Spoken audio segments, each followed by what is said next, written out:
Hello everyone.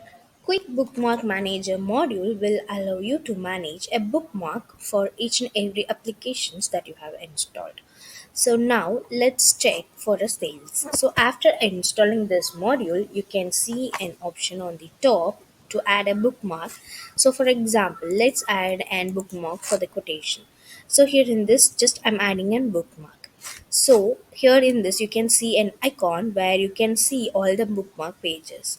So here in this you can see the quotations. So for example, if I just get into the sales order 0007, now I'm adding this as a bookmark. So if you add an same order to the bookmark, so it will turns to green.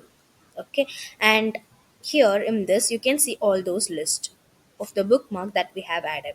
We can add a bookmark to an module and also for each and every records. Not only the record, you can see I have get into the customer, so where I can add an customer record as a bookmark too. Okay, now for example, let's get into the CRM. So over here, now I'm adding this CRM into the bookmark. Now you can see all those things over here in this bookmark page.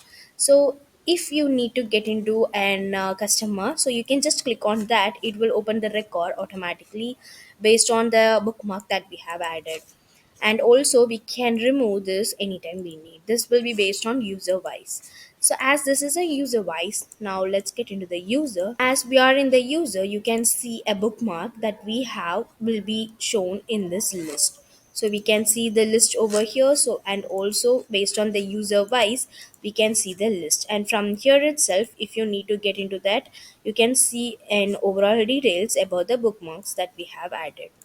This is how this module works. If you have any queries regarding this video, you can ask in the comment box. We will definitely solve your queries. And if you feel this video is helpful to you, you can like this video and subscribe our YouTube channel for more Odoo related updates.